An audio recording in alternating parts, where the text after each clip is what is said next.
పుత్ర పవిత్రాత్మ నామమునా. ఆమేన్. మన ప్రభు అయిన యేసుక్రీస్తు కృప, సర్వేశ్వరుని ప్రేమ, పవిత్రాత్మ సహవాసము మీ అందరితో ఉండునుగాక. మీ ఆత్మతో ఉండునుగాక. ప్రియమైన సహోదరి సహోదరులారా, నేను ఇప్పుడే చెప్పినట్లుగా ఈరోజు మనం సంతోషదాయకమైన ఆదివారం లేకపోతే వినోదాత్మకమైన ఆదివారం కొనియాడాలని తల్లి శ్రీ సభ మనల్ని ఆహ్వానిస్తుంది. అదే ప్రవేశవచనం మనకు తెలుపుతుంది. యెరూషలేమును ప్రేమించే వారెల్లరూ ఆ నగరమును చూసి సంతసింపుడు, ఆ పట్టణంతో పాటు ఆనందింపుడు. పూర్వపు ఆ పురం చూసి దుఃఖించువారు ఇప్పుడు దానితో పాటు సంతోషింపుడు. ఎందుకనా మీకు త్వరలో ఓదార్పు లభించునని చెప్పేసి ప్రవేశవచనం దేవుడు మనల్ని ఆహ్వానిస్తున్నాడు. ఎందుకంటే చెప్పాను కదా, సో దాదాపు 3 వారాలు గడిచిపోయాయి. ఈ 3 వారాల్లో మనల్ని మనం సిద్ధపాటు చేసుకుని మరి రాబోయే పాస్కా మహోత్సవంలో కొనియాడటానికి మనం ఆయత్తపడి ఉండాలి ఈ పాటికి. సో ఈరోజు ప్రత్యేకంగా ఈ సంతోషదాయకమైన ఆదివారాన్ని కొనియాడుతూ మనం ఆత్మ పరిశీలన చేసుకుందాం. మరి గడిచిన 3 వారాల్లో ఎంతవరకు నాలో ఉన్న కల్మషాన్ని, లోటుపాట్లను తీసివేసుకొని నేను సిద్ధపడి ఉన్నానని ప్రతి ఒక్కరం కూడా ప్రశ్నించుకోవాలి. ముఖ్యంగా ఆధ్యాత్మిక అంధత్వం నుంచి క్రీస్తు వెలుగులోనికి మనం వచ్చి ఉండాలి ఈ పాటికి. ఈరోజు మనం అదే చూస్తున్నాం. పుట్టుగుడ్డువానికి స్వస్థతనివ్వటం ద్వారా ఆ వ్యక్తికి యేసుక్రీస్తు ప్రభు మరి ఈ అంధత్వాన్ని, శారీరకమైన ఒక లోపాన్ని సరిచేసే అంధత్వాన్ని సరిచేసి ఆయనకు చూపునిచ్చారు. దానితో పాటుగా అతనికి ఆధ్యాత్మిక అంధత్వాన్ని కూడా తొలగించి దేవుని బిడ్డగా మార్చారు యేసుక్రీస్తు ప్రభు తానిచ్చిన వెలుగుతో. అదేవిధంగా క్రీస్తు ప్రభు మనందరిని కూడా ఆ విధంగానే చేస్తున్నారు. మనం పశ్చాత్తాపడి ఆయన సన్నిధికి వచ్చినప్పుడు మనలో ఉన్న ఆధ్యాత్మిక అంధత్వాన్ని తొలగించి మనము దేవుని సన్నిధిలో నిలబడటానికి, తలెత్తి నిలబడటానికి యేసుక్రీస్తు ప్రభు మనకి అవకాశం కల్పిస్తున్నారు. ఆత్మ పరిశీలన చేసుకుందాం. ఎంతవరకు మనలో ఉన్న అంధత్వాన్ని తొలగించుకుని దేవుని బిడ్డలుగా మారటానికి మనం ప్రయత్నం చేసామా, లేకపోతే ఇంకా మన పాత జీవితంలోనే కొనసాగిస్తున్నామా? ఆత్మ పరిశీలన చేసుకుని మరి ఎప్పుడు కూడా దేవుని యొక్క వెలుగులో జీవించే శక్తిని, బలాన్ని ఇమ్మని ఈ దివ్య బలి పూజలో మనం ప్రార్థన చేసుకుందాం. ఈ దివ్య బలి పూజలో యోగ్యముగా పాల్గొనటానికి మనం చేసిన పాపములను ఒప్పుకుందాం. సర్వశక్తి గల సర్వేశ్వరుని చెంతను సహోదరులారా, మీ చెంతను నా పాపములు ఒప్పుకొంచున్నాను. ఏలైనా తలంపు చేతను, వాక్కు చేతను, క్రియల చేతను, అశ్రద్ధ చేతను బహు పాపములు చేసి తిని, ఇది నా తప్పు, ఇది నా తప్పు, ఇది నా గొప్ప తప్పు. అందుచేత నిత్య కన్నిక అయిన పరిశుద్ధ మరియ మాతను, సకల దూతలను, పునీతులను, సహోదరి సహోదరులారా, మిమ్మును నా కొరకు మన ప్రభు అయిన సర్వేశ్వరుని ప్రార్థింపవలనని బ్రతిమాలుకొనుచున్నాను. సర్వశక్తి గల సర్వేశ్వరుడు మనకు దయచూపి మన పాపములను మన్నించి మన నిత్య జీవితము చేర్చుదురుగాక. ఆమేన్. ప్రభువా దయచూపుము. ప్రభువా దయచూపుము. క్రీస్తువా దయచూపుము. క్రీస్తువా దయచూపుము. ప్రభువా దయచూపుము. ప్రభువా దయచూపుము. ప్రార్థించుదము. ఓ సర్వేశ్వర, నీ వాక్కైన క్రీస్తు ద్వారా మానవ జాతిని అద్భుత విధంగా నీతో సఖ్యపరుచుకొనుచున్నావు. అటులనే క్రైస్తవ జనమంతయు నీతో ఐక్యమై స్వచ్ఛందమైన భక్తితోనూ అచంచలమైన విశ్వాసముతోనూ పాస్కా వేడుకలను కొనినట్లు కరుణింపమని సవినయముగా ప్రార్థించుచున్నాము. నీతోనూ పవిత్రాత్మను కలిసి యుగ యుగముల జీవించుచు పాలించు మా ప్రభువును నీ కుమారుడైన యేసుక్రీస్తు ద్వారా ఈ మనవి చేయుచున్నాము. ఆమేన్. దేవుని సమక్షమున దావీదును ఇశ్రాయేలు రాజుగా అభిషేకించెను. మొదటి పఠనము సమూయేలు మొదటి గ్రంథము 16వ అధ్యాయము 1వ వచనము, 6, 7 వచనములు మరియు 10వ వచనము నుండి 13వ వచనము వరకు. ఆ దినములలో యావే సమూయేలుతో, నేను సౌలును రాజుగా నుండనీయలేదని ఎంతకాలం ఇట్లు దుఃఖింతువు? కొమ్మును తైలముతో నింపుకొని పయనమై పొమ్ము. బెత్లెహేము వాసి అయిన ఇషాయి కడకు నిన్నంపెదను. అతని కుమారులలో ఒకనిని రాజుగా ఎన్నుకొంటిని అని చెప్పాను. వారు బలికి వచ్చిరి. అప్పుడు సమూయేలు ఎలీయాబును చూచి, ప్రభువు ఎన్నుకొనిన రాజు నిక్కముగా యావే ఎదుటికి రానే వచ్చినాడు గదా అనుకొనెను. కాని యావే, ఇతని రూపమును ఎత్తును చూచి భ్రమపడకుము, నేనితనిని నిరాకరించి తిని. దేవుడు నరుడు చూపిన చూపుతో చూడుడు. నరుడు వెలుపలి రూపును మాత్రమే చూచును, కాని దేవుడు హృదయమును అవలోకించును అని చెప్పాను. ఈ రీతిగా ఈషాయి తన 7 కుమారులను సమూయేలు ఎదుట నిలిపెను. కాని అతడు యావే వారిని ఎన్నుకొనలేదు అని చెప్పాను. సమూయేలు, నీ కుమారులందరూ వీరేనా అని ఈషాయిని అడిగాను. అతడు, కడగొట్టువాడు ఇంకొకడున్నాడు, వాడు పొలమున గొర్రెల కడ ఉన్నాడు అనేను. సమూయేలు, ఎవరినైనా పంపి కుర్రవానిని పిలిపింపుము, అతడు వచ్చు వరకు నేను భోజనముకు కూర్చుండను అని పలికాను. ఇషాయి చిన్న కొడుకును పిలువనంపాను. అతని మేను బంగారము వలె నుండెను, కండ్లు మిలమిల మెరియుచుండెను, ఆకృతి సుందరముగా నుండెను. అప్పుడు యావే, నేను కోరుకొనిన వాడు ఇతడే, ఇతనిని అభిషేకింపుము అనేను. సమూయేలు తైలపు కొమ్ము పుచ్చుకొని అన్నలెదుట అతనికి అభిషేకము చేసెను. ఆ రోజు మొదలుకొని యావే ఆత్మ దావీదును ఆవహించి అతనిలో ఉండిపోయాను. అంతటా సమూయేలు రామాకు వెడలిపోయాను. ఇది ప్రభువు వాక్కు. సర్వేశ్వరునికి వందనములు.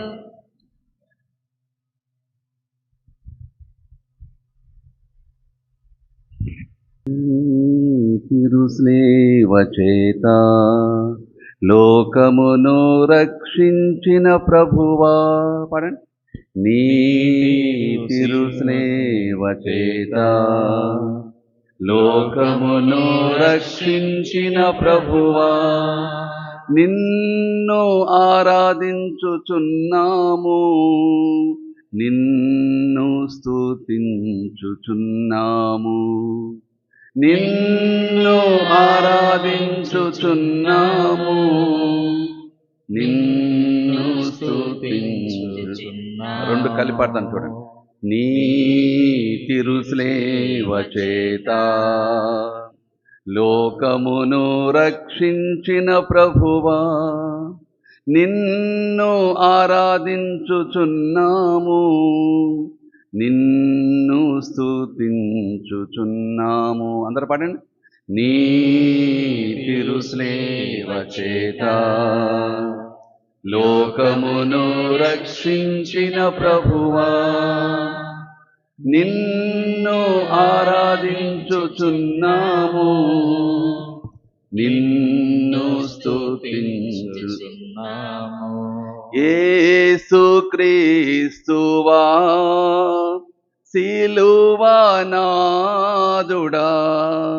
నిన్ను ఆరాధించుచున్నాము. పడండి. యేసుక్రీస్తువా సిలువనాదుడా, నిన్ను ఆరాధించుచున్నాము. కలిపాడు అందరూ. నీ తిరుస్లేవ చేత లోకమును రక్షించిన ప్రభువా, నిన్ను ఆరాధించుచున్నాము, నిన్ను స్తుతించుచున్నాము. యేసుక్రీస్తువా సిలువనాదుడా, నిన్ను ఆరాధించుచున్నాము. నీ సిలువ చేత ప్రధానులను అధిపతులను నిరాయుధులను చేసితివి. వారిని బందీలను చేసి నీ విజయ యాత్రలో అందరికి ప్రదర్శించితివి. కనుక నేను నిన్ను కీర్తించి కొనియాడెదను. నీ సిలువ మరణమును తప్ప సమస్తమును మరచిపోయెదను.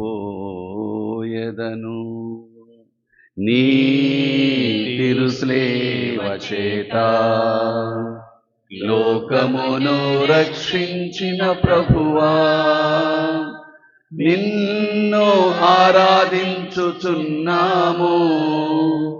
నిన్ను స్తుతించుచున్నాము. యేసుక్రీస్తువా సిలువనాదుడా,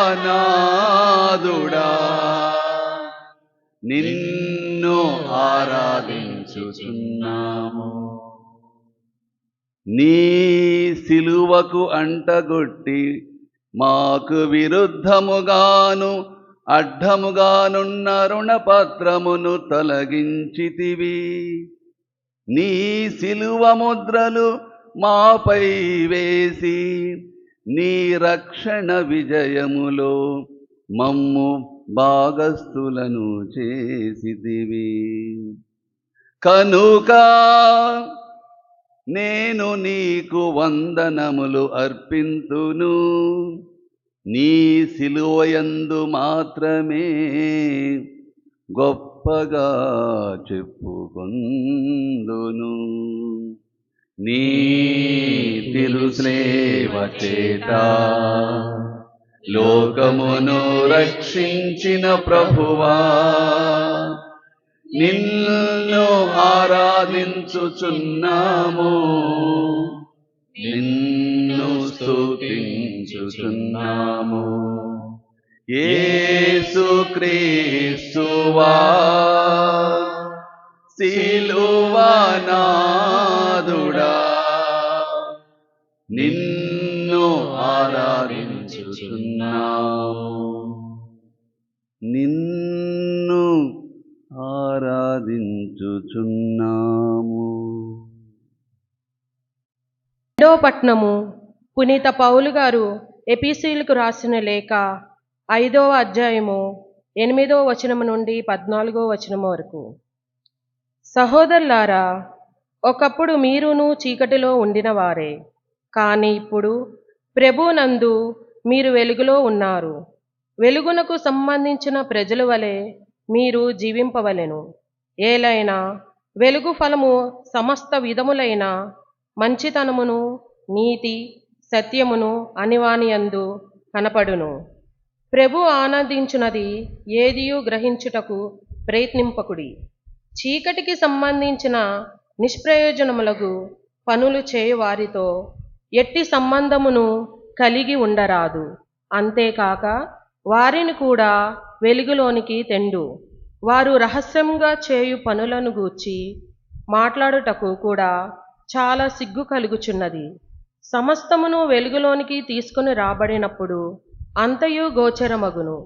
గోచరమగునట్లు చేయునది వెలుగే. కనుకనే నిద్రితుడా మేల్కొనుము, మృతులో నుండి లెమ్ము, క్రీస్తు నీపై ప్రకాశించును అని చెప్పబడినది. ఇది ప్రభు వాక్కు. సర్వేశ్వరునికి వందనములు. నీకే స్తుతి ఓ క్రీస్తు దేవా, శాశ్వత మహిమగల రాజాదిరాజా. అందరూ పడండి. నీకే స్తుతి శాశ్వత మహిమగల రాజాదిరాజ. మరోసారి నీకే స్తుతి ఓ క్రీస్తు దేవా,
గొర్రెల కాపరిగా ఉన్నాడు.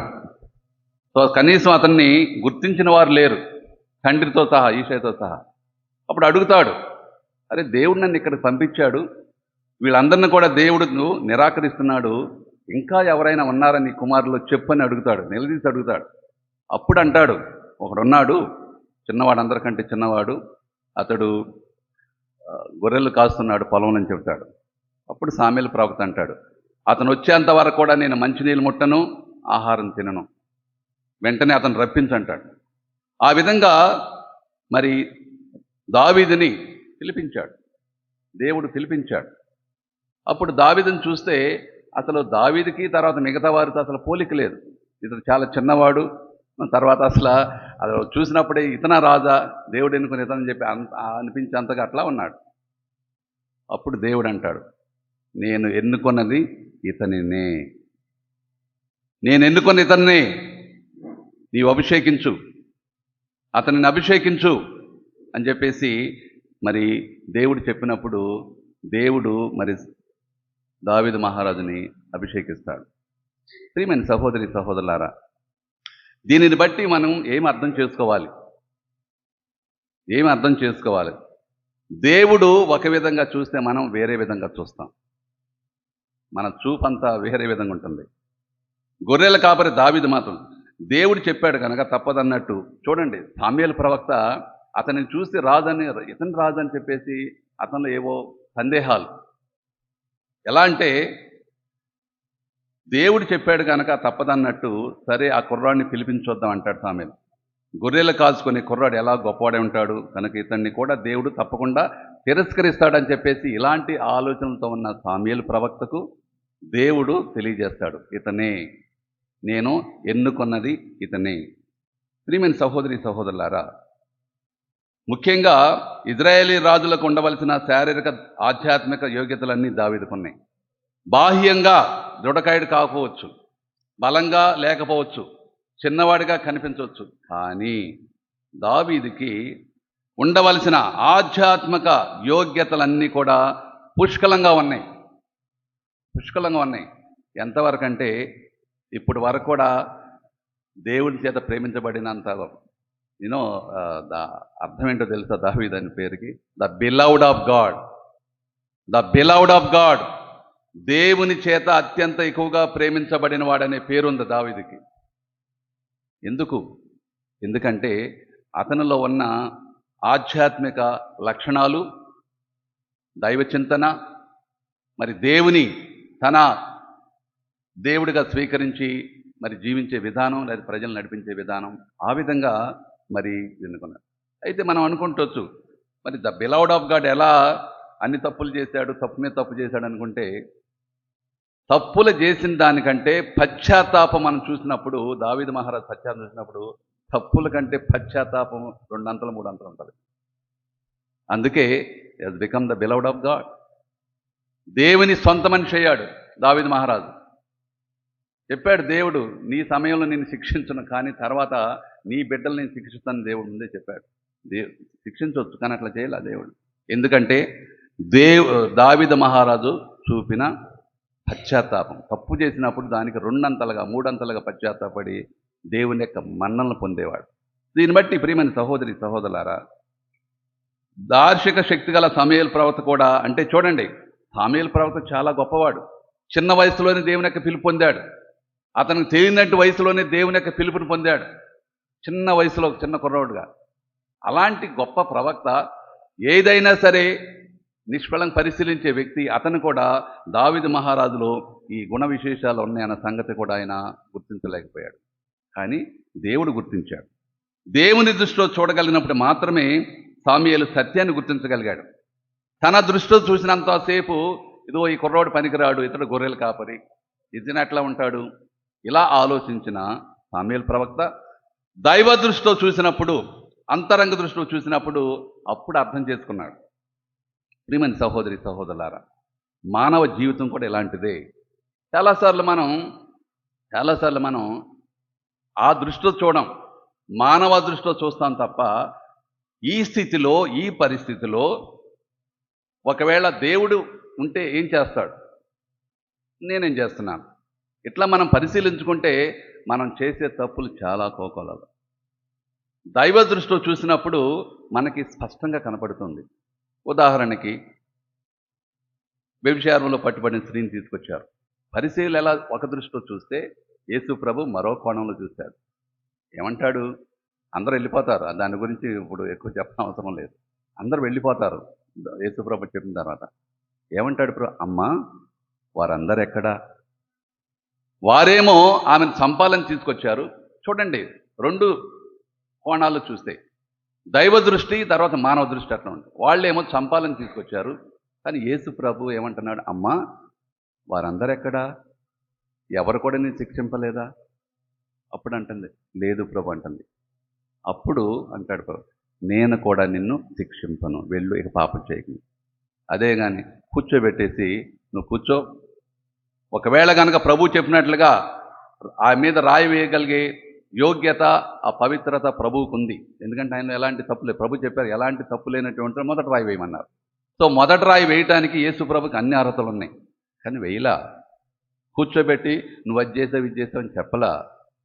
వెళ్ళు, ఇక పాపం చేయమని చెప్పినప్పుడు పునీతురాలుగా మారిపోయింది. ఒకే ఒక మాట, వెళ్ళు, నేను కూడా శిక్షణ, నువ్వు కూడా పాపం చేయవు. ప్రియమైన సహోదరి సహోదరులారా, ఈ విధంగా మన జీవితాలు కొనసాగించాలి. దేవుడు సిద్ధంగా ఉన్నాడు. ఈ తపస్కాలం యొక్క ఉద్దేశం అదే. ఈ తపస్కాలం మనం కూడా దేవుని దృష్టిలో చూడటం నేర్చుకోవాలి. దేవుని దృష్టితో చూడటం నేర్చుకోవాలి. సామ్యూయేలు మొదట చూడలేకపోయాడు, కానీ దేవుడు అతన్ని ప్రేరేపించి తన దృష్టితో ఆ చిన్న కుర్రవాడిని చూడగలే అలాంటి భాగ్యాన్ని కలిగించాడు. అందుకే సామ్యూయేలు ప్రవక్త దావీదు మహారాజుని అభిషేకించాడు. సో మనం ఈ తపస్కాలంలో దేవుని దృష్టితో మనం చూడటం నేర్చుకుంటే కనుక మనం దేవునికి దగ్గరగా జీవిస్తాం, చాలా పాపాలకు దూరంగా ఉంటాం, మనల్ని మనం శుద్ధీకరించుకొని ఇదిగో యోగ్యతగా ఈ తపస్కాలంలో మనం ఈ తపస్కాలంలో జీవించి తర్వాత రాబోయే ఆ మహిమ కాలంలో, పాస్కా కాలంలో పాల్గొనే గొప్ప అర్హతను మనం పొందుతాం. ఆత్మ పరిశీలన చేసుకుందాం మనం ఏది. ఎందుకంటే చాలాసార్లు మనం మానవ దృష్టిలో చూసి ఒప్పును కూడా తప్పుగా చెప్పేస్తాం, వక్రీకరిస్తాం, బురద చల్లుతాం, అబద్ధాలు చెబుతాం, అబద్ధాలు ప్రచారం చేస్తాం.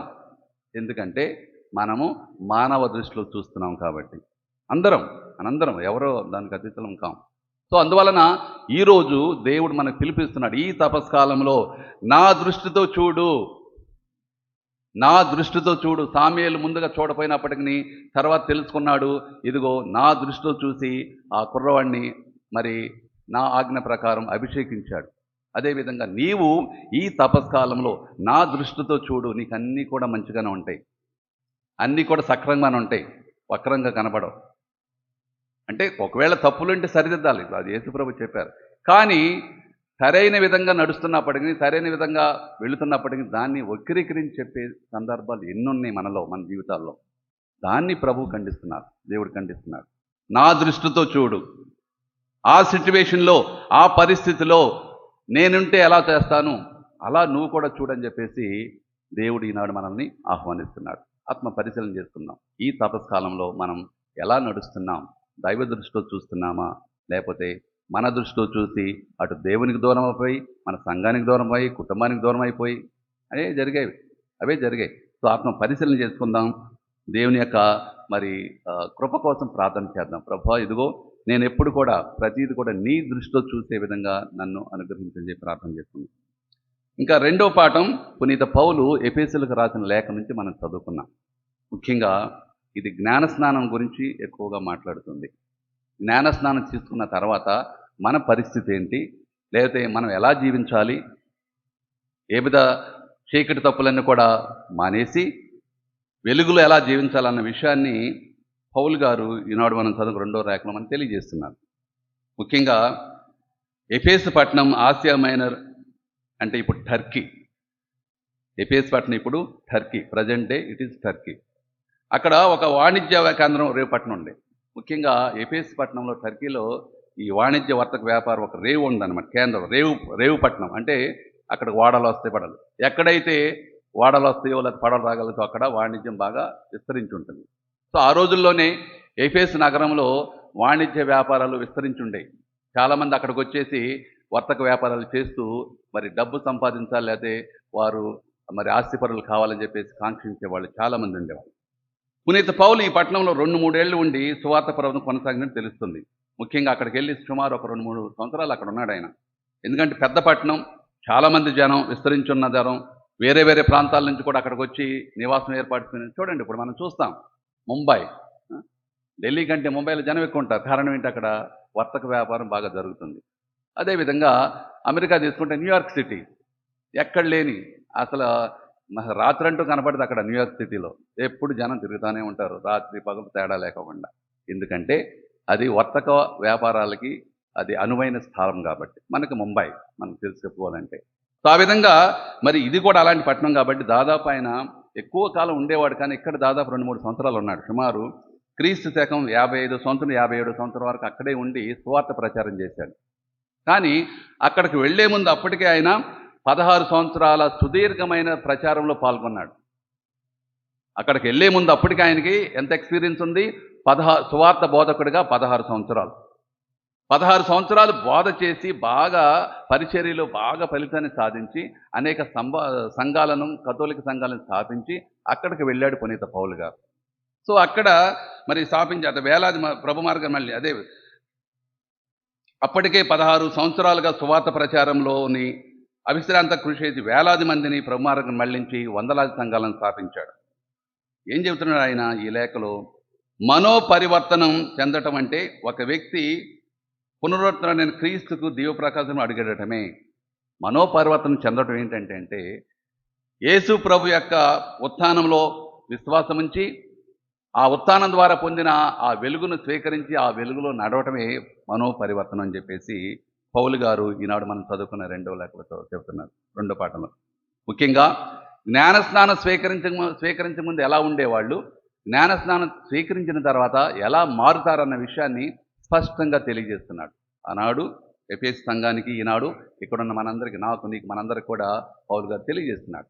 జ్ఞానస్నానం తీసుకునే ముందు ఎలా ఉన్నాం, తీసుకున్న తర్వాత ఎలా మారాలి, ఎలా ఉన్నాం అనేది పరిశీలించుకోమని చెప్పేసి ఆయన ఆహ్వానం కలుగుతున్నాడు. ముఖ్యంగా జ్ఞానస్నానం స్వీకరించక ముందు ప్రజలు దేవునికి దూరంగా ఉండేవారు, చీకటిలో చచ్చాడుతూ బతికేవారు, అనేక తప్పులు చేస్తూ చిక్కుకోటి పడేవారు, దారి తప్పేవారు. అలాంటి వారు జ్ఞానస్నానం స్వీకరించిన తర్వాత, అంటే మనోపరివర్తన చెందిన తర్వాత క్రీస్తు ప్రభు అనుగ్రహించే పవిత్రాత్మ వరాన్ని పొంది శుద్ధులయ్యేవారు. ఆ విధంగా శుద్ధులైన తర్వాత పాపకర్మలకు స్వస్తి పలికి చీకటి తప్పులను చేయకోకుండా, చీకటి పనులను చేయకోకుండా వారు పవిత్రంగా జీవించేవాళ్ళు, ఆ విధంగా దేవునికి దగ్గరగా జీవించేవాళ్ళని చెప్పేసి పౌలు గారు తెలియజేస్తున్నారు. ప్రియమైన సహోదరి సహోదరులారా, ఇప్పుడు మనం ఈ వాక్యపు వెలుగులో మన జీవితాన్ని పరిశీలించుకోవాలి. నేను జ్ఞానస్నానం స్వీకరించక ముందు ఎలా ఉన్నా? తెలుసు, మనందరం ఒకటే స్టేజ్, ఒకే స్థితి, పాపపు స్థితి, జన్మ పాపంతో జన్మిస్తూ ఉన్నాం. మనందరం జ్ఞానస్నానం తీసుకోకముందు అందరం, చిన్నవాళ్ళు పెద్దవాళ్ళు అందరూ కూడా జన్మ పాపంలో జన్మిస్తున్నాం కాబట్టి పాపంలో ఉన్నాం. కానీ జ్ఞానస్నానం తీసుకున్న తర్వాత ఆ క్రీస్తు వెలుగును మనం స్వీకరించాం.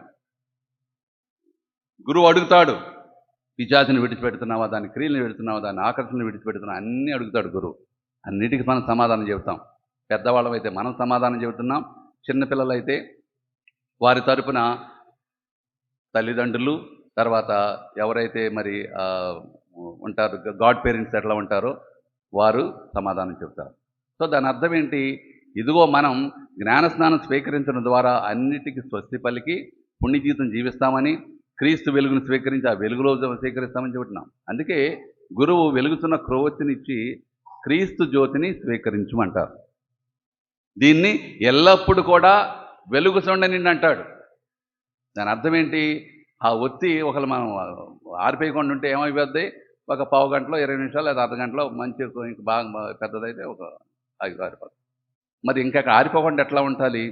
ఇక్కడ ఆధ్యాత్మికంగా మనం విషయాలు తెలుసుకుంటే ప్రభువు చెప్పేది గురువు దేవుని ప్రతినిధి చెప్పేది ఏంటంటే, ఇదిగో నీవు జ్ఞానస్నానం పొందడం ద్వారా క్రీస్తు వెలుగును స్వీకరించావు, ఎప్పుడు కూడా ఆ వెలుగులో జీవించాలి, ఆ వెలుగులోనే బ్రతకాలి, ఆ వెలుగే నీకు మార్గదర్శిగా ఉండాలని చెప్పేసి ఆ పవిత్రాత్మ అనుగ్రహాల గురించి కూడా గురువు చెబుతూ ఉన్నారు.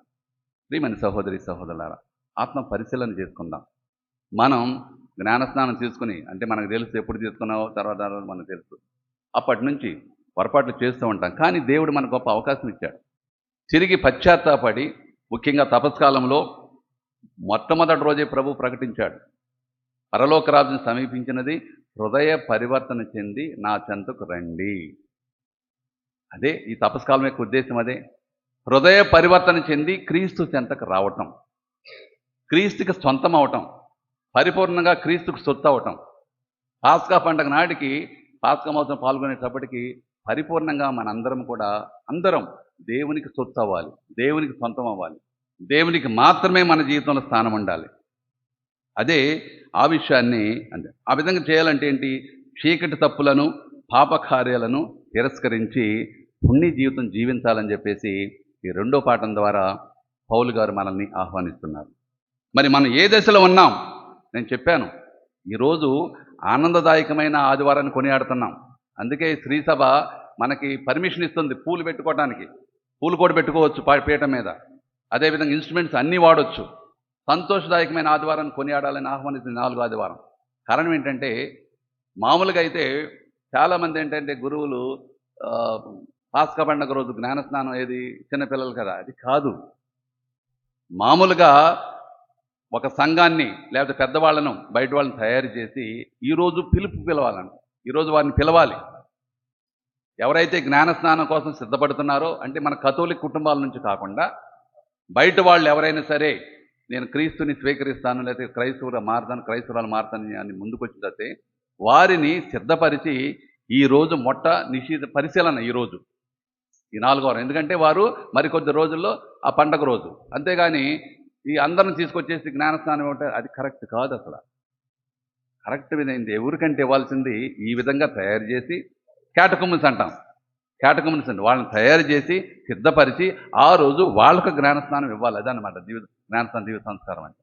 సో ఆ విధంగా ఇదిగో ఇక్కడ పరిశీలించి తర్వాత వారిని పరీక్షించి వారు ఎంతవరకు సిద్ధపడ్డారనేది చేయవలసిన బాధ్యత గురువుల మీద ఉంది 4వ వారంలో. ఇంకా తర్వాత మరి మనం ఆత్మ పరిశీలన ఈ దశలో ఏ దశలో ఉన్నాం? జ్ఞానస్నానం పొందిన క్రైస్తవులుగా మనం చీకటి తప్పులకు దూరంగా ఉంటున్నామా? ఇదే పౌలు గారు ఇదే మాటలు ఉపయోగించాడు ఆయన. చీకటి తప్పులకు మనం దూరంగా ఉంటున్నామా, లేక ఇంకా చీకటి శరలో పాపపు కోపంలో చిక్కబడి ఉన్నామా? ఆత్మ పరిశీలన చేసుకోవడానికి, మనోపరివర్తన చెందటానికి, ప్రభువు చూస్తున్న వెలుగు మార్గంలో తిరిగి ప్రవేశించడానికి శ్రీసభ మనకు గొప్ప వరంగా ఇచ్చింది ఈ తపస్కాలం. చీకటి తప్పులను బాపి చీకటి పనులకు స్వస్తి పలికి ఇదిగో పుణ్యక్రియలను చేస్తూ దేవుని చెంతకు మరలి రావడానికే దేవుడు మనకి యొక్క తపస్కాలాన్ని కల్పించి గొప్ప అవకాశాన్ని దేవుడు మనకి ఇస్తున్నాడు. ఎంతవరకు మనం సిద్ధపడ్డాం? ఆత్మ పరిశీలన చేసుకుంటాం. ఈరోజు మనం సువార్త పాఠం గమనించినట్లయితే ఒక గుడ్డివానికి యేసు ప్రభు స్వస్థతనిస్తున్నాడు. అతన్ని దూరంగా నెట్టేశారు, సమాజంలో అవకాశం లేకుండా నెట్టేశారు. గుడ్డివాడు పాపం ఏం తెలియదు, అసలు ప్రపంచం ఎట్లా ఉంటుందో తెలీదు, లేదా మనుషులు ఎట్లా చూడడం అవకాశం లేదు. సో అలాంటి ఒక వ్యక్తిని చూసి యేసు ప్రభు అతన్ని పిలుస్తున్నాడు. గుడ్డివాడి దృష్టిదానం చేసిన అద్భుత కార్యంలో. సో మనం గమనించినట్లయితే స్టెప్ బై స్టెప్ చూసినట్లయితే మొదట ఒక వ్యక్తి తన వ్యక్తిగత పాపాల వల్లనే ఇక్కడ అడుగుతున్నారు. ఆ గుడ్డివాడిని చూస్తారు, అంటే వాడు అసలు మనుషుల్లో లెక్కలేనటువంటి ఆ విధంగా చూస్తారు. చూడండి, అంటే ఈవేళ ఆలోచన కూడా ఎట్లా ఉందో, ఎంత నేరోగా ఉందో చూడండి. అపోస్తలేక అప్పటి వరకు యేసు ప్రభుతో ఉన్నారు, యేసు ప్రభుతో నడుస్తున్నారు, యేసు ప్రభు మాటలు విన్న తర్వాత కూడా ఏమంటున్నారు? వాడిని చులకనగా మాట్లాడుతున్నారు. ఈ గుడ్డివాడు ఇతను చేసిన తప్పుల వలన, తల్లిదండ్రులు చేసిన పాపం ఎట్లా గుడ్డేవాడు అంటున్నాడు. చూడండి, అప్పటి వరకు ప్రభుతో ఉన్నారు, ప్రభు చెప్పిన మాటలు విన్నారు, కానీ ఇంకా ప్రభుని యొక్క అంతరార్థాన్ని, ప్రభు జీవిత అంతరార్థాన్ని తెలుసుకోకుండా మళ్ళీ ప్రభుని పడుతున్నారు. ఏమన్నా ఒక వ్యక్తి తన వ్యక్తిగత పాపాల వల్ల వ్యాధులకు గురవుతాడా అనే ప్రశ్న లేవనెత్తుతున్నారు. వాళ్ళ అర్థం ఏంటి? మనం కూడా చాలా ఈ విధంగా భావిస్తాం. ఎవరికన్నా లోపం ఉన్నప్పుడు వీళ్ళు ఏదో పాపం చేశారు కాబట్టి ఇదిగో ఇలాంటిగా వచ్చిందని. ఎప్పుడు కూడా అట్లా మాట్లాడవద్దు. ఇవన్నీ కూడా లోపాలు లేకపోతే ఉన్నాయన్నీ కూడా దేవుని మహిమ కొరకే. యేసుప్రభే చెప్పారు, దేవుని మహిమ వీని యందు బయలుపడ్డకై వీడు గుడ్డివాడుగా పుట్టాడు అన్నాడే తప్ప వీడు పాపం చేసి లేకపోతే వీడి తల్లిదండ్రుల పాపంలో గుడ్డివాడు పుట్టడం లేదు యేసుప్రభు. చూడండి, దేవుని యొక్క మహిమ లోకానికి వెల్లడి చేయబట్టడానికే ఈ వ్యక్తి గుడ్డివాడిగా పుట్టాడు. లాజరు చనిపోతాడని తెలిసి కూడా ప్రభు అక్కడికి వెళ్ళలా. ఎందుకు చెప్పారు, కబురు పంపారు. ఎందుకంటే ఆ కుటుంబంతో చాలా అభినవ సంబంధం ఉంది యేసు ప్రభుకి. ఎందుకంటే ఆయన అటు ఇటు వెళ్ళేటప్పుడు బెతాన్ని లాగి వాళ్ళు ఇచ్చే కొంచెం ఆతిథ్యాన్ని స్వీకరించి కొంచెం విశ్రాంతి తీసుకుని మళ్ళీ తన ప్రయాణం కొనసాగించేవాడు. అంత అనుబంధం ఉంది వాళ్ళతో, ఆ కుటుంబానికి, మార్త మరియములు లాజరుతో. సో లాజరు అనారోగ్యం గురైనప్పుడు సహోదరి వార్త పంపుతుంది, కానీ యేసుప్రభు చాలా చోట్ల వెళ్ళి ఎప్పుడైతే విన్నాడో వెంటనే వాళ్ళ అనారోగ్యం తీసివేసి వారికి స్వస్థత ఇచ్చిన మనం చూస్తాం. కానీ యేసుప్రభు ఎందుకు? దేవుని యొక్క మహిమ వెల్లడి చేయబడటానికి. ఎందుకంటే అప్పటి వరకు కూడా వ్యాధిగ్రస్తులను తాకి స్వస్థత పరిచాడు. కానీ ఇప్పుడు ఏం చేశాడు ఆయన? చనిపోయిన లాజరును 3 రోజులు సమాధులు ఉన్న లాజరును సజీవంతో లేపాడు. ఎందుకు? దేవుని యొక్క శక్తిని, దేవుని యొక్క మహిమను లోకాన్ని ప్రకటించడానికి. అందుకే యేసుప్రభు వెంటనే వెళ్ళలేదు. అదేవిధంగా ఈ గుడ్డివాడి విషయంలో కూడా దేవుని యొక్క మహిమ వీని యందు బయలుపడటకై వీడు గుడ్డివాడిగా పుట్టాడని చెప్పి యేసుప్రభు. అంతేగాని వీడు పాపం చేయటం కాదు, వీడి తల్లిదండ్రులు చేసిన పాపం వలన కాదని చెబుతున్నాడు. ఇంకా తర్వాత ప్రియమైన సహోదరి సహోదరులారా, మనం గమనించినట్లయితే చూపు పొందిన పుట్టుగుడ్డివాడు యేసుప్రభు ద్వారా కొనసాగిస్తున్న మానవ రక్ష కార్యం లోకాన్ని వెల్లడి చేయడం సాక్షిగా మారాడు. మరో మాటలో చెప్పాలంటే యేసుప్రభులో రక్షాశక్తిని వ్యక్తం చేయడానికి అతడు గుడ్డివాడితనంతో పుట్టాడు అనుకోవాలి. ఆ గుడ్డివాడు మొట్టమొదట ఏం చెప్తాడు? ముందు ఆయన ఎవరో నాకు తెలియదు అంటాడు. ఎందుకంటే నిజంగా అప్పటి వరకు గుడ్డివాడు యేసుప్రభుని కళ్ళారా చూడలేదు. కానీ యేసుప్రభు ఆ క్షణంలో అతనికి దృష్టినిచ్చాడు. 3 సార్లు అక్కడ జరుగుతుంది, విచారణ జరుగుతుంది 3 సార్లు ఈ విషయం మీద. కానీ 3 సార్లు కూడా యేసు ప్రభుని పాపాత్మునిగా చిత్రీకరించాలని ప్రయత్నం చేశారు పరిసయ్యులు. యేసు ప్రభుని మొట్టమొదటి ఏం చేశారు? ఆ గుడ్డివాడిని చూశారు. అరే వీడు మనతో పాటే ఉన్నాడు కదా, మనం రోజు చూస్తున్నాం కదా, ఈరోజు ఎట్లా చూపు వచ్చింది, ఎట్లా చూడగలుగుతున్నాడు అని చెప్పేసి అడుగుతాడు. ఎవరో నీకు ఇచ్చారంటే ఆయన ఎవరో నాకు తెలియదు అంటాడు. సో తర్వాత తెలుసుకున్న తర్వాత వాడిని తీసుకుని ప్రజలు పరిసయ్యుల దగ్గరకు వెళ్తాడు.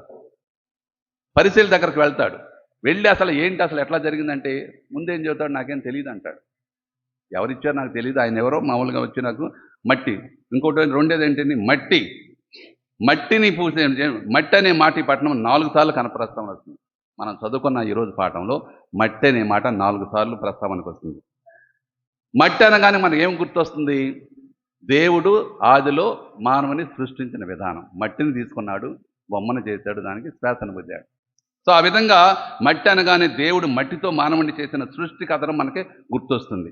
ఆనాడు ఆదాము దేవుడు మట్టితో సృష్టిస్తే, ఈనాడు లోకరక్షకుడు యేసుప్రభు మట్టి సాయంతో సాటి మనిషి పాప బంధాల నుంచి, అంగవైకల్యం నుంచి విముక్తిని చేస్తూ నూతన సృష్టి గావిస్తున్నాడు. ఆదిలో దేవుడు మట్టిని తీసుకుని ఆ మట్టి ద్వారా ఆ మట్టి ముద్దని తీసుకుని ఆదాముని చేసి శ్వాస ఊది మనిషిని చేస్తే, ఈనాడు ఈ నూతన సృష్టిలో యేసుప్రభు అదే మట్టిని తీసుకుని ఇదిగో అతని అంగవైకల్యం తొలగించి దేవుని యొక్క అనుగ్రహాలను అతను ప్రసాదిస్తున్నాడు. యేసుప్రభు ఆరంభించిన ఈ నూతన సృష్టి ప్రక్రియ పెంతుకొస్తున్నాడు పవిత్రాల ఆగమంతో విశ్వాప్తి చెందుతుంది. ఈ విధంగా యేసుప్రభు తన యొక్క పరిచర్యలు ప్రారంభించిన ఈ యొక్క దేవుని యొక్క శక్తిని వెల్లడి చేయడం, అదిగో పెంతుకోస్తు రోజున అందరూ పవిత్రాత్మ పొందడం ద్వారా అది పరిపూర్ణమవుతుంది. ఇక మూడవది, యేసు చేసిన ఈ అద్భుతం అసలు యేసు ఎవరు అనే కీలకమైన ప్రశ్నకు తలెత్తుంది. యేసు అద్భుతం చేశాడు, దృష్టినిచ్చాడు. అసలు తలెత్తిన ప్రశ్న ఏంటి? అసలు ఎవరైనా ఎలా చేయగలుగుతున్నాడు? ఇలాంటి గొప్ప గొప్ప కార్యాలు ఎలా చేయగలుగుతున్నాడు? మానవులకు అసాధ్యమైన కార్యాలను మానవుడిగా జీవిస్తున్న అతను, మనలో ఒకటిగా జీవిస్తున్న అతడు, మనందరికీ తెలిసిన అతడు ఏ విధంగా ఇలా గొప్ప కార్యాలను చేయగలుగుతున్నాడు అని చెప్పేసి ప్రశ్న తలెత్తుంది.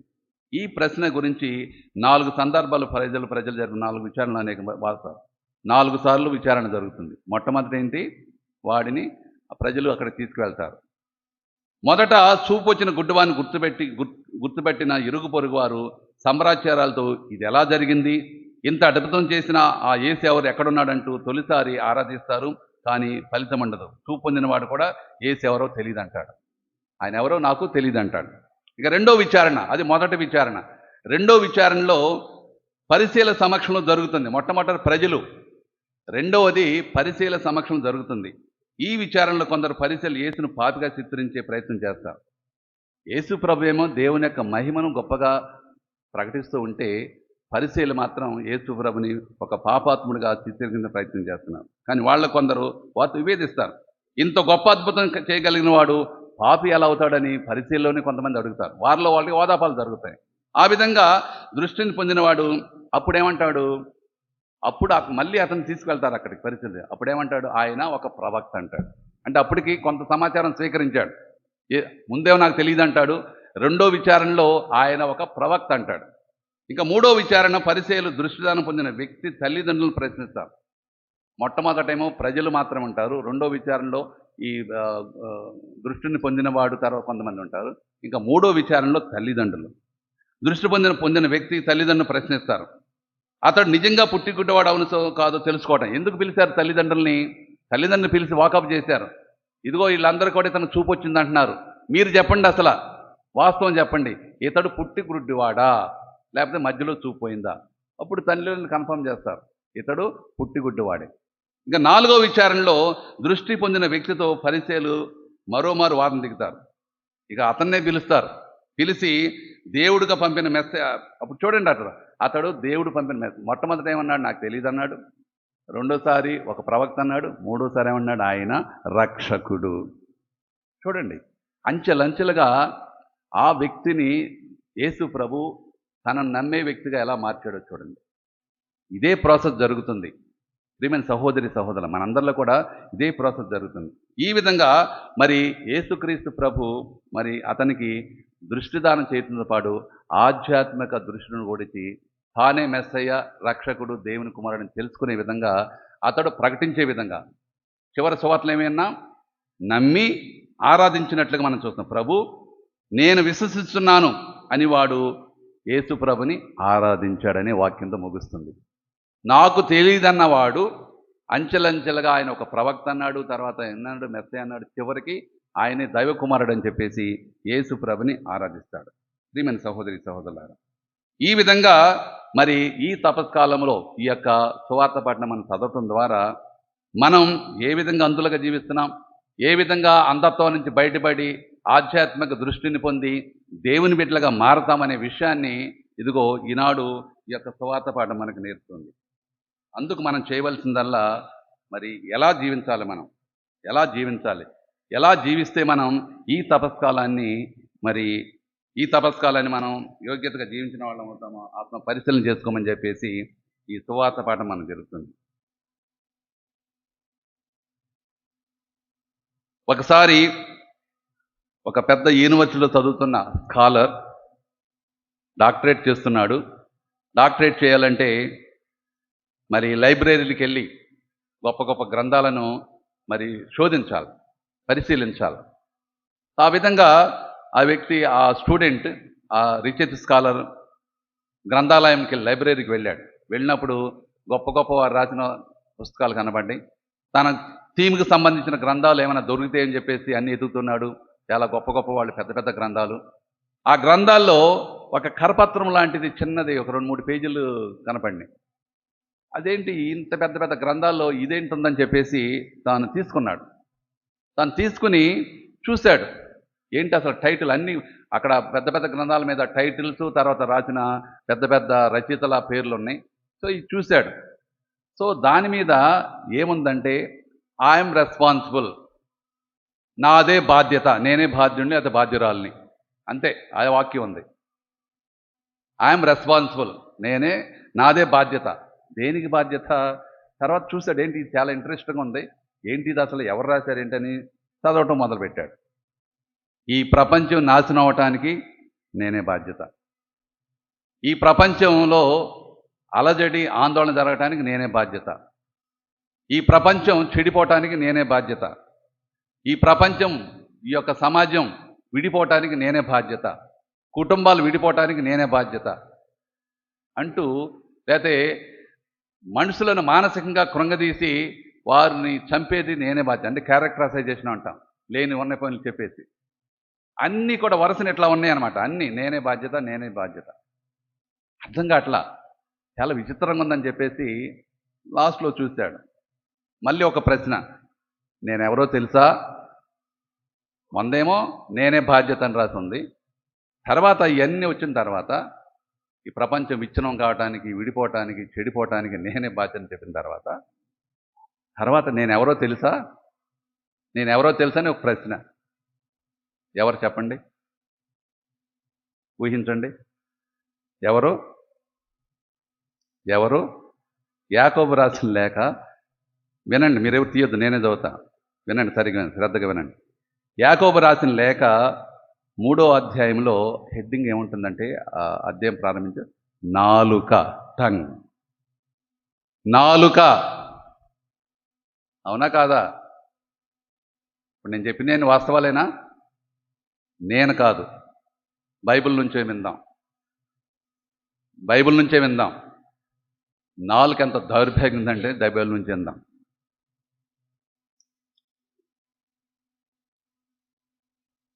ఒక ఓడ ఉన్నదనుకోండు, అది పెద్దదే కావచ్చు, అది పెనుగాలి కొట్టుకొని పోవచ్చున్నదని ఒక చిన్న చుక్కానితో దాన్ని నడుపువాడు దాన్ని ఉద్దేశం చొప్పున ఆపేస్తాడు. పెద్ద ఓడ దాన్ని కంట్రోల్ చేయాలంటే చిన్న, ఇప్పుడు అదే ఉంది వెహికల్ కానీ లేకపోతే ఏదన్నా కానీ ఆ చుక్కాని లేకపోతే దాని ఉంటుంది స్టీరింగ్తో వెహికల్ కంట్రోల్ చేస్తాం అని చెబుతూ ఆయన ఏమంటున్నాడు చూడండి. మన నాలుక విషయమునంతే, ఆ చిన్నదాన్ని, పెద్ద వాడను చిన్న దానితో ఎట్లా కంట్రోల్ చేస్తాము, కొట్టుకోపోకుండా చిన్న చుక్కానితో ఎట్లా కంట్రోల్ చేస్తాము, అదేవిధంగా మన జీవితాన్ని మనం నాలుక అదే చేస్తున్నాడు. మన నాలుక విషయం అంతే, అది ఒక చిన్న అవయవమే. చిన్నది నాలుక, మన శరీరం మొత్తం చూసుకున్నట్లయితే చాలా చిన్న అవయవం. తనను తాను పొగడుకొనుట యందు అది దిట్ట. ఒక చిన్న నిప్పు రవ్వ ఎంత విస్తారమైన అడవినైనా తగలబెట్టును. ఒక చిన్న నిప్పు రవ్వ అడవి మొత్తాన్ని తగలబెడుతుంది. అదేవిధంగా నాలుక నిప్పు వంటిది, అది ఒక దోష ప్రపంచము. నాలుక ఒక దోష ప్రపంచము, దానికి నిలయం మన శరీరం. నాలుక ఒక దోష ప్రపంచం అయితే దానికి నిలయం ఏంటి? మన శరీరము. అది మన శరీరం అంతా మలినము చేయును. శుభ్రంగా ఉండొచ్చు, స్నానం చేయొచ్చు, మంచి బట్టలు వేసుకోవచ్చు, కానీ అది మన శరీరాన్ని అంతా కూడా మలినం చేయును. మన జీవితము సర్వస్వమునొక నిప్పు పెట్టును. ఎంత మంచిగా జీవించాలనుకున్నా సరే అది నిప్పి పెడతానే ఉంటుందంట. దానికి ఆ అగ్నిజ్వాల నరకం నుండి ప్రాప్తించును. ఎక్కడి నుంచి? అక్కడి నుంచి. మానవుడు జీవకోటినంతటిని మచ్చిక చేర్చుకున్నాడు, అంతా కంట్రోల్ చేస్తాడు, అంతా కంట్రోల్ చేసుకోగలడు, జీవకోటి మొత్తాన్ని కూడా మచ్చిక చేసుకోగలడు.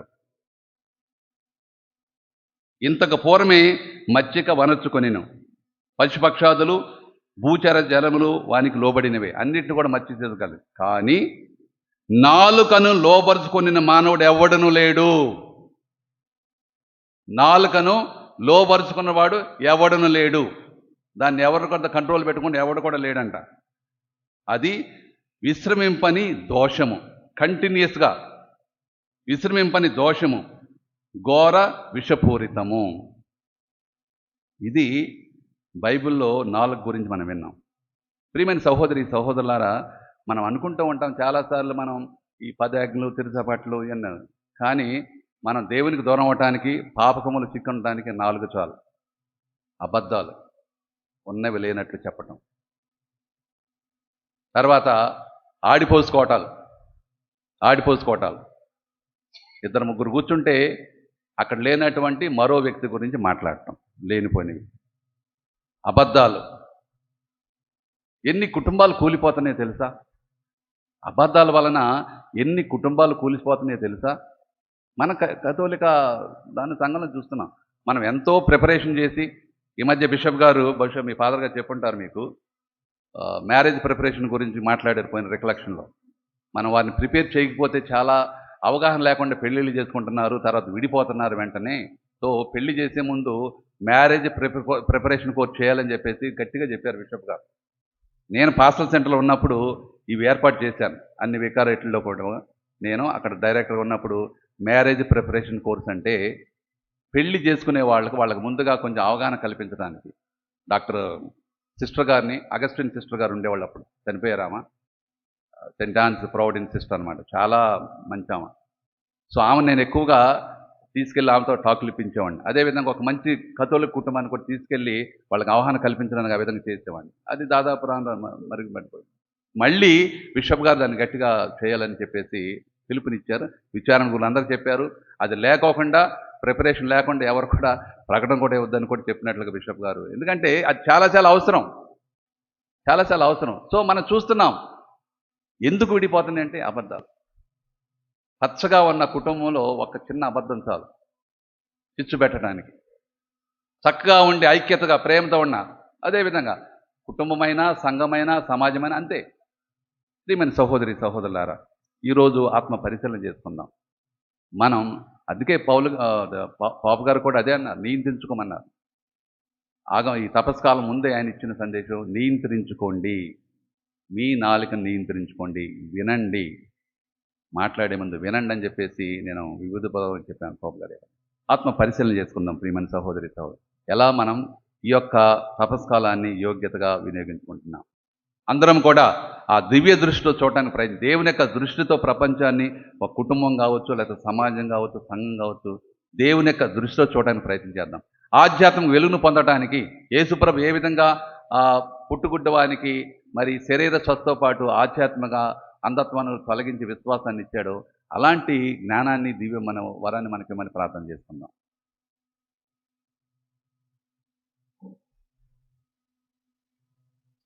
అందరు నిలబడింది, మనకి విశ్వాసాన్ని ప్రకటిద్దాం.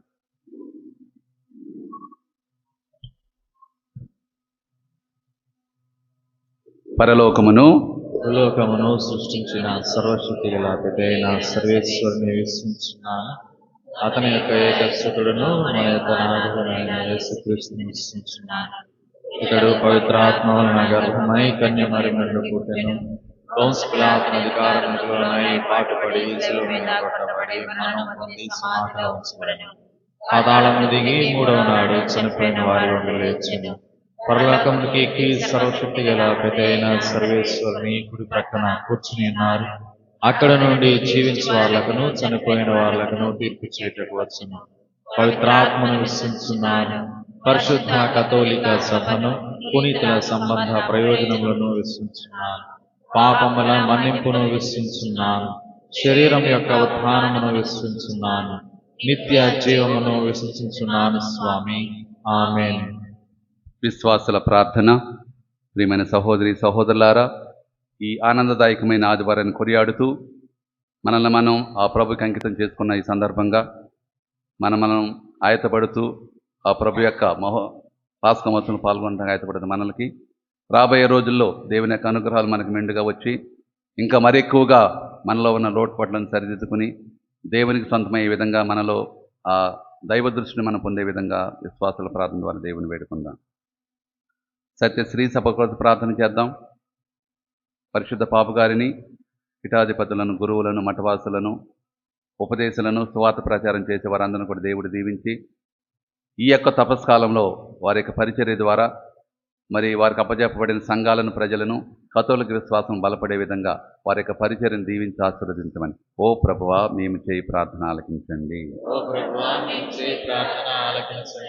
ప్రపంచ నాయకుల కోసం, మన దేశ నాయకుల కోసం ప్రార్థన చేద్దాం. మరి ముఖ్యంగా యుద్ధ వారణం చాలా భయంకరంగా ఉంది. రోజు రోజుకి యుద్ధం పెరుగుతూ ఉంది. గతంలో 2 దేశాల మధ్య ప్రారంభమైంది. ఇప్పుడు దాదాపు చాలా దేశాలకు అది విస్తరించి అనేక మంది అమాయకులు చనిపోతూ ఉన్నారు. ప్రార్థన చేద్దాం. పరిశుద్ధ పాపు గారు కూడా మనకు గొప్ప పిలుపునిస్తున్నారు. ప్రార్థన చేయండి, సిలువ వంక చూడండి, సిలువ వంక చూసి ప్రార్థన చేయమని చెప్పేసి పాపు గారు మనకి ఇస్తున్నారు. మరి ఈ యుద్ధం ఆగిపోయి ప్రపంచంలో శాంతి నెలకొనే విధంగా, అమాయకుల ప్రాణాలు బలి కాకుండా దేవుడు వారిని రక్షించే విధంగా మరి ప్రపంచ నాయకులను దేవుడు దీవించాలని ఓ ప్రభువా మేము చేయి ప్రార్థన ఆలకించండి. చదువుకునే బిడ్డల కోసం ప్రార్థన చేద్దాం.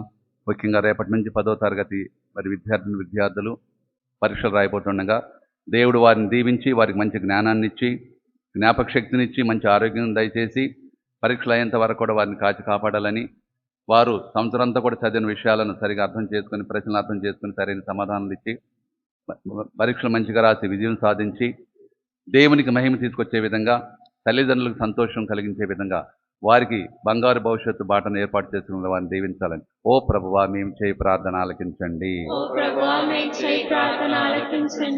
అనారోగ్యంతో బాధపడే వారి కోసం ప్రార్థన చేద్దాం. దేవుడు వారికి సంపూర్ణ స్వస్థనివ్వాలని, మరి ముఖ్యంగా మన కుటుంబాలు చనిపోయిన ఆత్మలకు దేవుడిని స్థుతించాలని. ఓ ప్రభువా, మేము చేయి ప్రార్థన ఆలకించండి. నిన్న రాత్రి 11:30 గంటలకి దువార జోసఫ్ ప్రస్తుతం అమెరికాలో పనిచేస్తున్నారు, ఆయన బయలుదేరి వస్తున్నారు. వాళ్ళ తల్లిగారు రాత్రి నిన్న చనిపోయారు. దువార మేరమ్మ గారు, ఓ టీచర్. మరి ఆమెకు దేవుడు మరి నిత్య విశ్రాంతి ప్రసాదించాలని, అదేవిధంగా సకలాత్మకు దేవుడు నిత్య ప్రసాదించాలని. ఓ ప్రభువా, మేము చేయి ప్రార్థన ఆలకించండి. ఇప్పుడు మౌనంగా మన యొక్క సొంత అవసరాల కోసం ప్రార్థన చేసుకుందాం.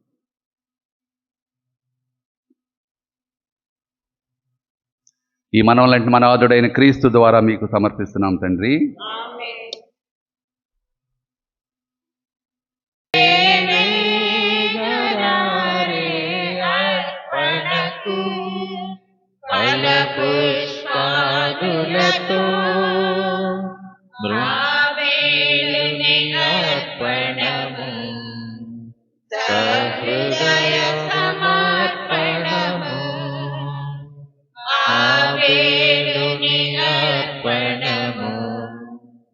సహృదయ సమర్పణము సంప్రీతితో మా కానుకలను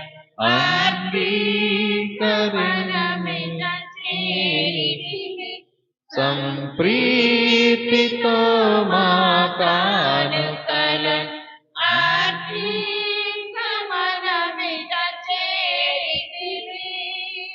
ఫల పుష్పాదులతో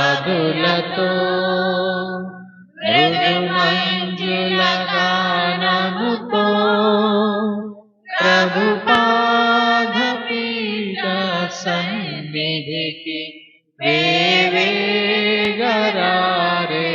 అర్పణకు. ఫల పుష్పాదులతో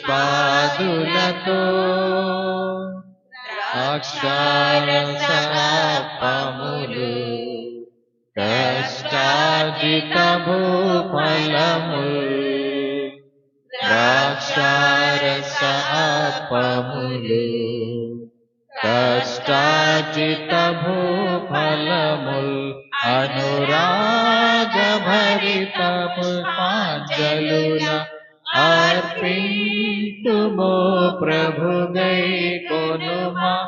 అనురాగ భరిత పుష్పాంజలుల అర్పింతుమో ప్రభుగై కొనుమా. ఫల పుష్పాదులతో మృదు మంజుల గానముతో ప్రభు పాదపీఠ సన్నిధికి వేవేగరారే అర్పణకు.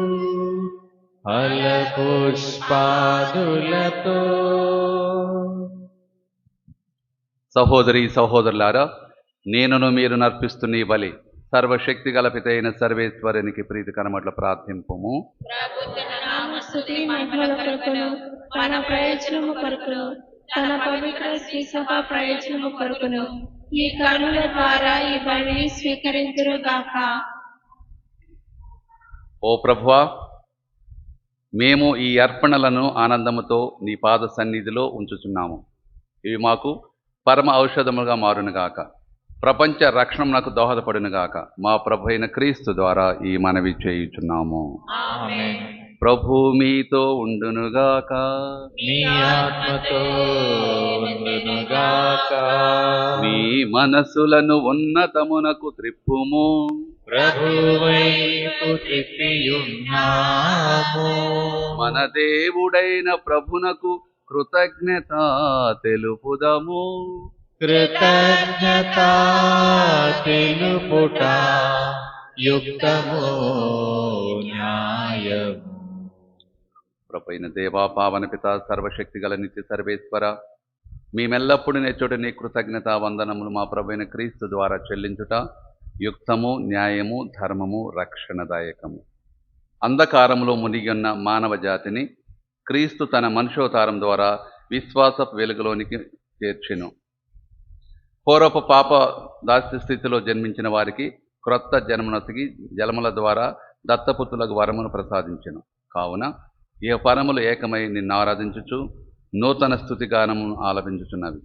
మేమును దైవదూతల దళములతో ఐక్యమై నీ వైభవమును వెల్లడి చేయుట ఎట్లనగా, పావన పావన పావన ప్రభువు దళాధిపతి అయిన సర్వేశ్వరుడు.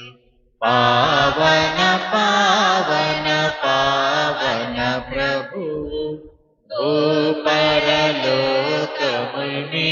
మహిమలతో నిండి ఉన్నవి.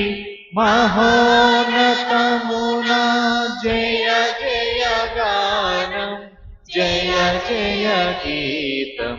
పావన పావన పావన ప్రభువు దళాధిపతి అయిన సర్వేశ్వరుడు.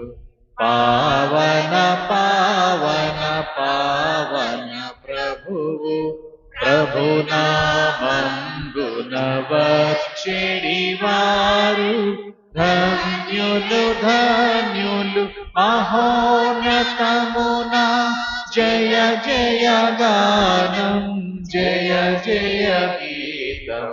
పావన పావన పావన ప్రభువు దళాధిపతి అయిన సర్వేశ్వరుడు. పావన పావన పావన ప్రభువు.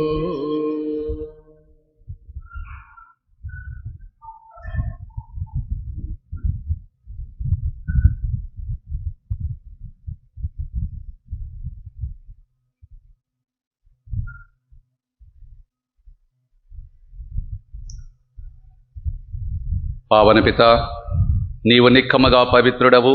నీ సృష్టి అంతయు నిన్ను స్తుతించుట యుక్తము. ఏలైనా నీ కుమారుడును మా ప్రభువుని యేసుక్రీస్తు ద్వారా పవిత్రాత్మ ప్రభావం వలన సమస్తమునకు జీవం పోసి పవిత్రపరుచున్నావు. ప్రపంచమాధ్యాంతము సూర్యోదయం నుండి సూర్యాస్తం వరకు నీ నామమునకు నిర్మలను అర్పించుటకై ప్రజలను నిరతము పిలుచుచున్నావు.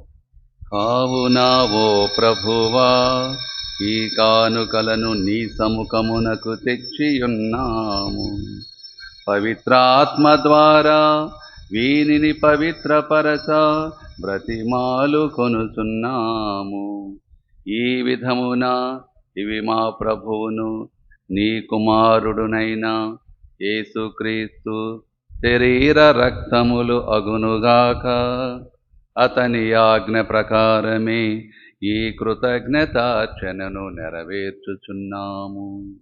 అతడు అప్పగింపబడనున్న రాత్రి అప్పమునందుకొని నీకు కృతజ్ఞతా వందనములు చెప్పి స్తుతించి త్రుంచి శిష్యులకిచ్చుచూ ఇట్లనెను, మీరందరూ దీనిని తీసుకొని భుజింపుడు.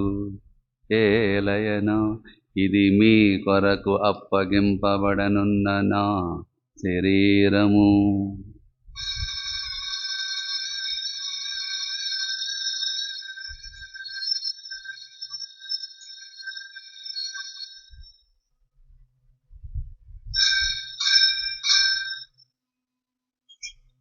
ఆ విధముగనే భోజనానంతరము పాత్రమునందుకొని మీకు కృతజ్ఞతా వందనములు చెప్పి స్తుతించి శిష్యులకిచ్చుచూ ఇట్లనెను, మీరందరూ దీనిని తీసుకొని దీని నుండి పానము చేయుడు. ఏలయన ఇది నూతన నిత్య నిబంధన యొక్క నా రక్తపు పాత్రము. ఇది మీ కొరకును ప్రజలందరి కొరకును పాప పరిహారమునకై దారపోయబడును. దీనిని నా జ్ఞాపకార్థము చేయుడు.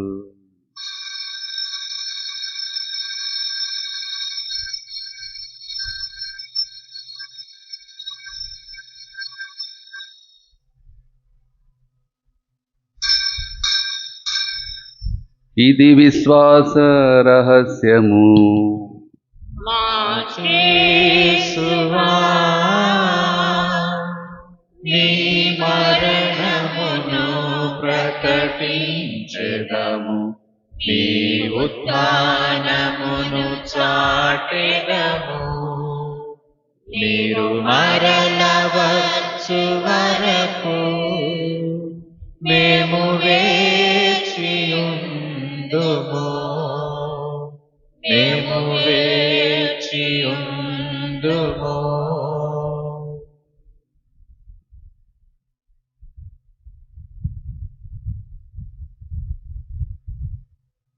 కనుక తండ్రి, నీ కుమారుని రక్షణాయుతమగు శ్రమలను, అద్భుతమైన ఉత్థానమును, మోక్షారోహణమును స్మరించుచు అతడు మరల వేంచిన ఎదురు చూసి మేము ఈ పవిత్ర జీవన బలిని కృతజ్ఞతతో నీకు అర్పించుచున్నాము.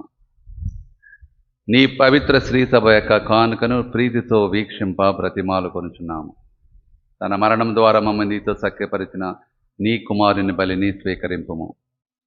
మేము అతని శరీర రక్తములతో పోషింపబడి పవిత్రాత్మతో నింపబడి అతని యందు ఏక శరీరము ఏక మనసు కలిగినట్లా దయచూపము. అతడు మమ్మ నీకు నిత్యార్పణముగా రూపొందించునుగాక. నీవెన్ని కొన్ని పుణ్యాత్మలతోనూ, ముఖ్యంగా పవిత్ర కన్యకయు దయమాతన మరీమాతతోనూ, ఆమె మహావిరక్త బతుకుని జోజపు గారితోనూ, ధన్యులైన నీ అపోస్తులతోనూ, వేద సాక్షులతోనూ, సకల పునీతులతో పాటు మమ్మను మోక్ష భాగం వారసులను చేయము. ఏలైనా వీరి విజ్ఞాపన ప్రార్థనల నిరవధిక సహాయంపై మేము ఆధారపడి ఉన్నాము.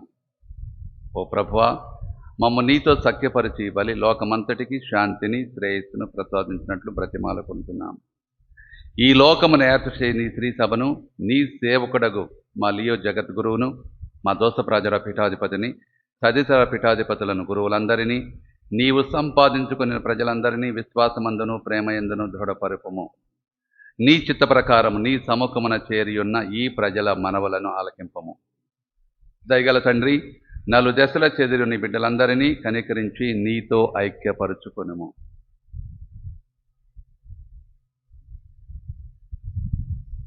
చనిపోయిన మా సహోదరి సహోదరులను నీ ప్రేమయందు ఈ లోకమును విడిన వారందరినీ దయతో నీ రాజ్యములో చేర్చుకునుము. మేము నతట చేరి నీ మహిమను వీక్షించుచు నిత్యానందం పొందుదుముగాక. మా ప్రభు అయిన క్రీస్తు ద్వారా మనవి చేయుచున్నాము. అతని ద్వారా నీవు సకల మేలును లోకమునకు దయచేస్తున్నావు. క్రీస్తు ద్వారా, క్రీస్తుతో, క్రీస్తునందు సర్వశక్తి గల పితయైన సర్వేశ్వర పవిత్రాత్మతో ఏకమయ్యుండు నీకు యుగ యుగములు గౌరవ మహిమలు కలుగునుగాక. గౌరవ మహిమలు కలుగునుగాక.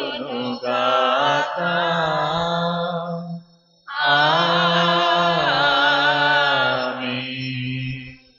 ఆమేన్.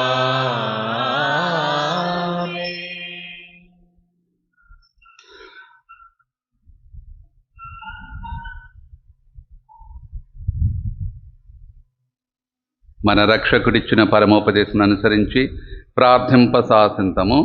పరలోకమందుడు మా యొక్క తండ్రి, నీ నామం పూజింపబడిన గాక, నీ రాజ్యం వచ్చును గాక, నీ చిత్తము పరలోకమందు నెరవేరినట్లు భూలోకమందు నెరవేరుగాక. నాటికి కావలసిన ఆహారము మాకు నేటికి మా యొక్క అపరాధములను మేము మన్నించినట్లు మా అప్పులను మీరు మన్నింపుము. మమ్ము శోధనయందు ప్రవేశింపనివ్వక కీడుల నుండి మమ్ము రక్షింపుము. ప్రభు, అన్ని కీడుల నుండి మమ్మ రక్షింపుము. మా ఈ రోజులలో మాకు శాంతిని ప్రసాదింపుము. నీ దయానుగ్రహం వలన పాపము నుండి విముక్తులను చేసి అన్ని కలత నుండి సర్వదా కాపాడము. మేము మోక్షానందమును మా రక్షకుని యేసుక్రీస్తు ఆగమమును నిరీక్షించుచుందము.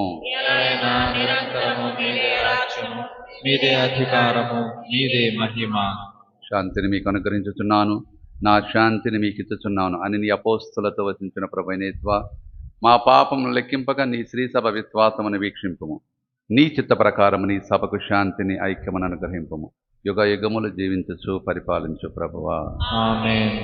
ప్రభుని శాంతి ఎల్లప్పుడూ మీతో ఉండునుగాక. మీ ఆత్మతో ఉండును గాక. ఒకరికి ఒకరు సమాధానం తెలుపుకుందాము.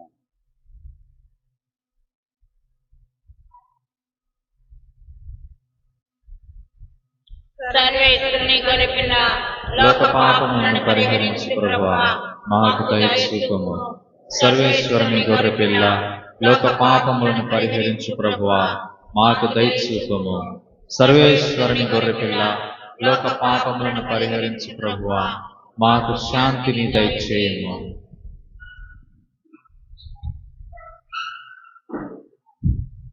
ఇదిగో సర్వేశ్వరుని గొర్రెపిల్ల, ఇదిగో లోక పాపములను పరిహరించు దేవుని గొర్రెపిల్ల. ప్రభుని విందుకు పిలువబడిన వారు ధన్యులు. ప్రభువా, నేను నా ఇంట ప్రవేశించుటకు నేను పాత్రుడను కాను, కానీ నీవు ఒక్క మాట పలికిన నా ఆత్మ స్వస్థత పొందును. నేను ప్రేమ విందులో పరవశించి పాడగా, నీదు మధుర మాటలే మనసు నిండిపోవగా, నీదు ప్రేమ విందులో పరవశించి పాడగా, నీదు మధుర మాటలే మనస్సు నిండిపోవగా,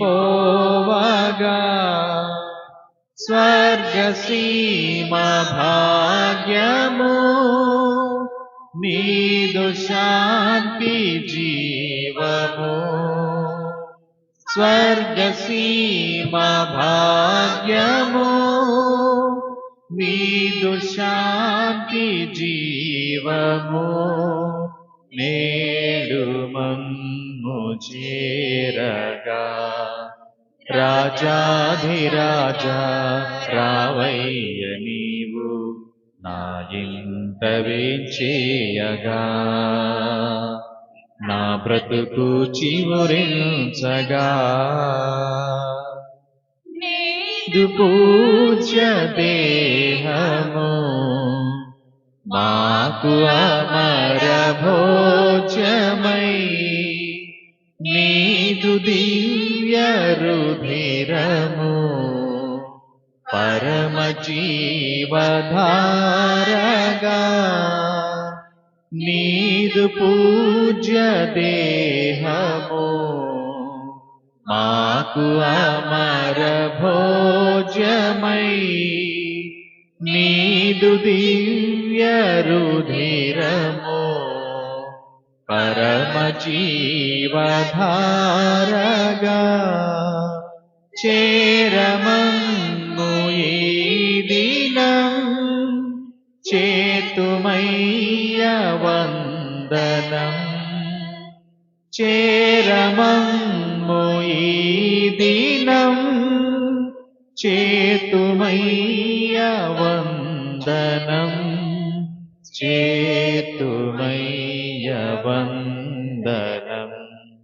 రాజాధిరాజా రావయ్య నీవు నా ఇంట వేంచేయగా, నా బ్రతుకు చివురించగా,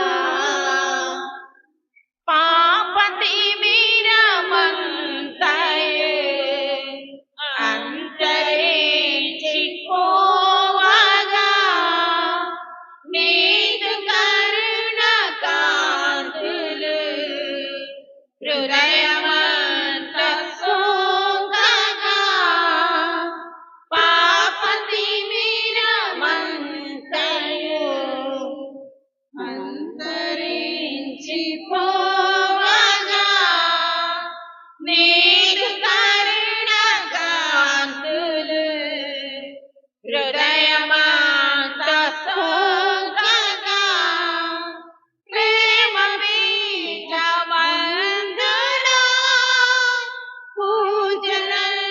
పూజలందరావై చేసిన జపము. క్రీస్తుని ఆత్మమా, నన్ను పరిశుద్ధపరచండి. క్రీస్తుని శరీరమా, నన్ను రక్షించండి. క్రీస్తుని రక్తమా, నా తృప్తి కలిగినట్లు చేకూరణించండి. క్రీస్తుని ప్రక్కలో నుండి కారిపడిన నీళ్ళ, నన్ను కడగండి. క్రీస్తువు అనుభవించిన కష్టమా, నాకు ధైర్యం కలిగినట్లు చేయండి. ఓ మంచి యేసువా, నా ప్రార్థన అవనవదరించండి. మీ గాయముల లోపల నన్ను దాచుకునండి. నేను మిమ్ము ఎడబాయినట్లు చేయకండి. దుష్ట శత్రువుల చేతిలో దొరకకుండా నన్ను కాపాడండి. నా మరణ సమయమునందు మీరు నన్ను పిలుచుకునండి. నన్ను మీ సన్నిధికి రాజేయండి. అప్పుడు మీ పునీతులతో కూడా ముగింపు లేని కాలము నేను మిమ్ము స్తుతింతును గాక. పరిపూర్ణ ఫలము గల జపము.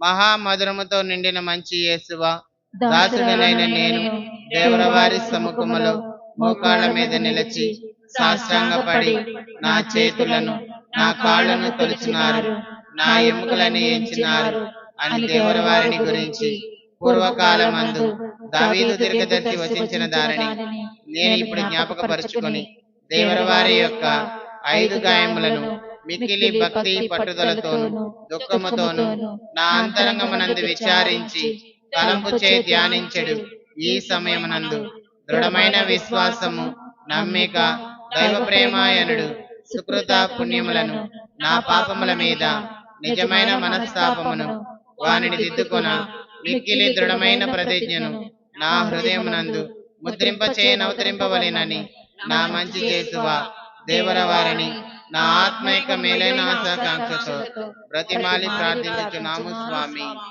ఆమేన్. గురువుల కొరకు జపము. నిత్య గురువులైన యేసు ప్రభు, నిత్య గురువులైన యేసు ప్రభు, మీ గురువులను గురువులను మీ పరిశుద్ధ హృదయమునందు మీ పరిశుద్ధ హృదయమునందు సురక్షితముగా నుంచుకొనండి. సురక్షితముగా నుంచుకొనండి. మీ పవిత్ర శరీరమును తాకెడు మీ పవిత్ర శరీరమును తాకెడు. వారి కరములను పావనముగా నుంచండి. వారి కరములను పావనముగా ఉంచండి. మీ మహనీయ గురు పట్టముచే మీ మహనీయ గురు పట్టము ముద్రింపబడిన వారి హృదయములకు ముద్రింపబడిన వారి హృదయములను లోకమలినము సోకనీయక లోకమలినము శోకనీయక ఎల్లప్పుడూ పరిశుద్ధముగా నుండినట్లు చేయండి. ఎల్లప్పుడూ పరిశుద్ధముగా నుండుటకు చేయుడి. మీ దివ్య ప్రేమ మీ దివ్య ప్రేమ వారిని లోకాసుల నుండి కాపాడునుగాక. వారిని లోకాసుల నుండి కాపాడునుగాక. వారి ఆత్మలు వారి ఆత్మలు మిగుల ఫలవంతమగునుగాక. మిగుల ఫలవంతమగునుగాక. వారి పరిచర్యను పొందువారు వారి పరిచర్యను పొందువారు ఈ లోకములో ఈ లోకములో వారికి ఆనందమును ఊరటను వసగి వారికి ఆనందమును ఊరటను వసగి పరలోకములో పరలోకములో వారికి నిత్య భాగ్యము యొక్క వారికి నిత్య భాగ్యం యొక్క కిరీటముగా నుండి చిత్తగించండి. కిరీటముగా నుండి చిత్తగించండి. ఆమేన్. ఆమేన్. ప్రార్థించుదము. ఓ సర్వేశ్వర, ఈ లోకమునందు జన్మించు ప్రతి మానవునికి నీ వెలుగును ప్రసాదించుచున్నావు. మా హృదయాలను నీ అనుగ్రహ వైభవంతో ప్రకాశింపచేయుచున్నావు.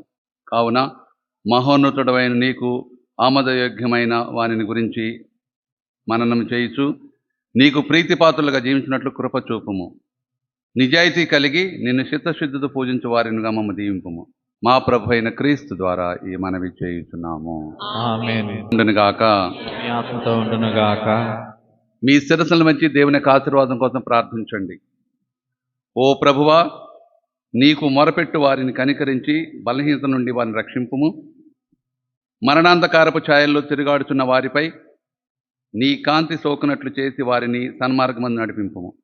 ఈ విధముగా వారు నీ దయవలన చెడు నుండి రక్షింపబడి నిత్యానంద భాగ్యం పొందుదురుగాక. మా ప్రభు అయిన క్రీస్తు ద్వారా ఈ మనవి చేయుచున్నాము. ఆమేన్. సర్వశక్తి గల సర్వేశ్వరుడు పిత, పుత్ర, పవిత్రాత్మ మేము దీవించి కాచి కాపాడునుగాక. ఆమేన్. సమాధానంతో వెళ్ళి క్రీస్తు ప్రేమలో జీవింపుము. సర్వేశ్వరునికి వందనాలు. నరులకై విలపించు నజరేయుడు, ఆ దేవుడు చిందించిన రుధిరధారలే ఈ జగతిని విమోచించు జీవధారలు. సిలువపై వ్రేలాడు శ్రీయేసుడు, నిరపరాధి మౌనముని దీనుడాయెను. మాతృమూర్తి వేదనలేవో రాచెను, నిరపరాధి మౌనముని దీనుడాయెను. మాతృమూర్తి వేదనని ఓదార్చెను, అపవాది అహంకారమణచివేసెను, అపవాది అహంకారమణచివేసెను. పగవారి కొరకై ప్రభు ప్రార్థించెను, ప్రార్థించెను. సిలువపై వ్రేలాడు శ్రీయేసుడు, నరులకై విలపించు నజరేయుడు.